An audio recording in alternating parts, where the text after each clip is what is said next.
Bonjour et bienvenue sur notre chaîne YouTube. J'espère que vous allez bien de là où vous vous trouvez. Aujourd'hui, nous allons parler donc de l'enseignement du chapitre 1 de l'évangile de Matthieu. Comme annoncé à la précédente vidéo, nous avons commencé donc cette semaine avec des enseignements sur notre mini-série qui sera consacrée à Matthieu. Dans la précédente vidéo, comme nous l'avons annoncé, nous avons lu entièrement ce chapitre de Matthieu. Si vous vous demandez donc pourquoi Matthieu a commencé ce chapitre par une longue série de noms, restez avec moi.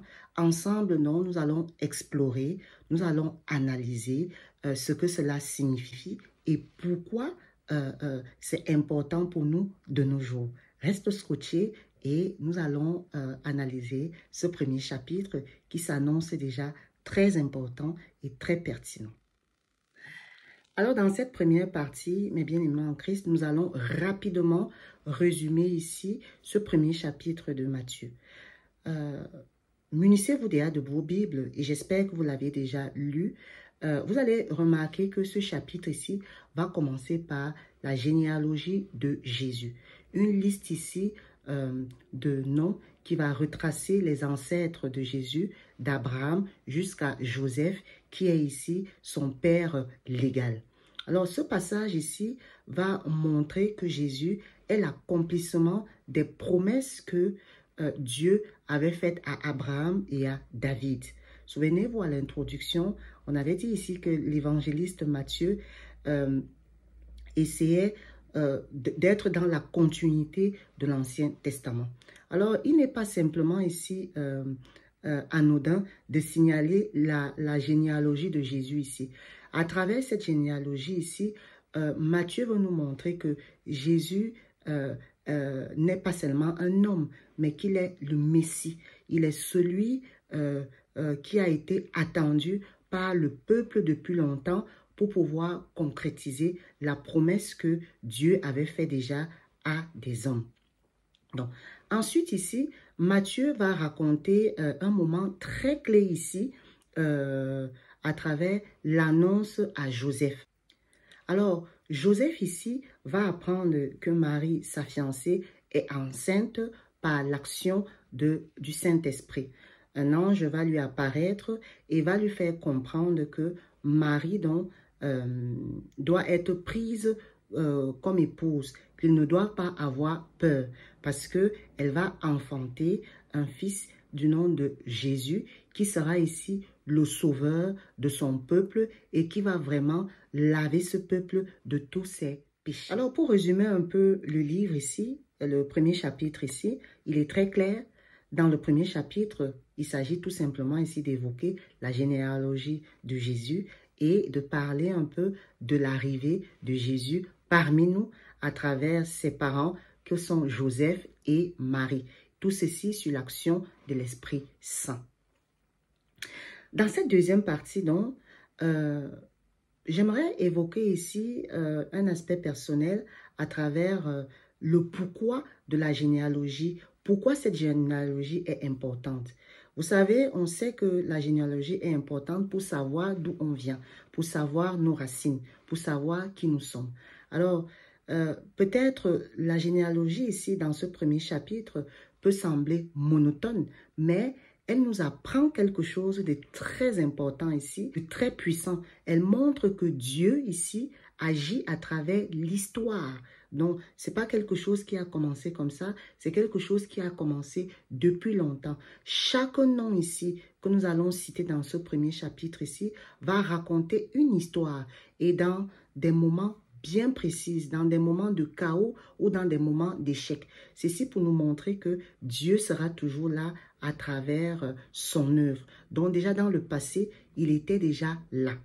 Cette petite introduction n'est pas peut-être très importante pour vous, mais il était important pour moi de souligner l'importance de cette généalogie, l'importance de savoir que Dieu ici a une promesse qu'il avait déjà indiquée dans le passé. Alors, qu'est-ce que cela nous apporte pour nous aujourd'hui? Là, nous parlons de ce qui s'est passé il y a longtemps, mais qu'est-ce que cela nous enseigne aujourd'hui? Qu'est-ce que cela t'enseigne? Qu'est-ce que cela m'enseigne aujourd'hui? C'est l'objet de la dernière partie de la vidéo pour que nous puissions quitter de cette vidéo avec un enseignement. Pour moi, ce chapitre ici va nous permettre de tirer 3 enseignements que nous pouvons mettre en place dans notre vie.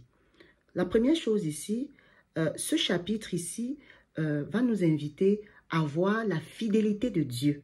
Oui, ici, peu importe les circonstances ou nos erreurs, Dieu a un plan pour nous.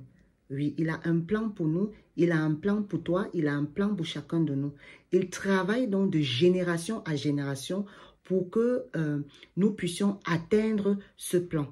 D'ailleurs, il a travaillé ici dans des générations pour que Jésus-Christ vienne ici dans le monde et il a travaillé aussi dans nos vies aujourd'hui. Donc, à travers cette fidélisation, on voit que Dieu, lorsqu'il a un plan pour toi, peu importe ce que tu vas traverser, cela va se réaliser. Donc, Dieu a été fidèle à une promesse qu'il avait déjà dit depuis longtemps dans l'Ancien Testament. Et dans le Nouveau Testament, on voit que cela se réalise à travers la venue de Jésus le Messie. Donc, premier enseignement ici, la fidélisation. N'oublie jamais, Dieu est un Dieu fidèle. Peu importe ce que tu traverses dans ta vie, c'est un Dieu fidèle. À travers l'histoire de Joseph ici, nous pouvons tirer 2 enseignements. Alors, l'histoire de Joseph va nous enseigner le courage et la foi. Oui, le courage et la foi. Il faut être courageux d'accepter une femme qui est enceinte, pas de vous. Est-ce qu'aujourd'hui, des personnes acceptent cela? Il faut avoir la foi de croire sans voir. On vous dit que votre fils sera le Messie. Est-ce que c'est facile pour vous? Donc, à travers ça, nous avons le courage et la foi. Alors, parfois, on ne comprend pas toujours tout ce qui se passe dans notre vie. On ne comprend pas toujours tout ce qui nous arrive dans notre vie. Mais, comme Joseph, nous pouvons faire confiance en Dieu et avancer. Alors, très important ici, l'enseignement que nous pouvons tirer pour aujourd'hui, la fidélité de Dieu à travers nos vies. Ensuite, la foi et le courage à travers la vie de Joseph. Nous passons donc à la conclusion de cette vidéo. Voilà, bien-aimés en Christ, donc, pour ce chapitre 1 de Matthieu. Vous voyez donc qu'il pose les bases ici de l'histoire de Jésus. Et nous rappelle ici que Dieu tient toujours ses promesses. Oui, il tient toujours ce qu'il nous a promis.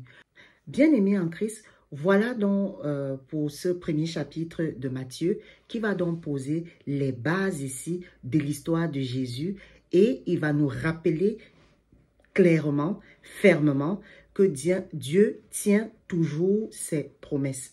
Alors, est-ce que ce chapitre vous inspire?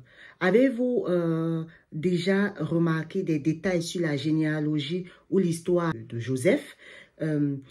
Dites-moi en commentaire ce que vous pensez. J'aimerais avoir beaucoup votre point de vue sur ce premier chapitre de Matthieu qui, en le lisant, peut sembler banal, qui, en le lisant, ne peut pas revêtir peut-être des messages cachés. Donc, si vous avez aimé cette vidéo, n'oubliez pas de liker, n'oubliez pas de vous abonner à notre chaîne et surtout d'activer la cloche de notification pour les prochaines vidéos. Je vous dis merci d'avoir regardé cette vidéo et à très bientôt. Sachez que Dieu est amour. Au revoir.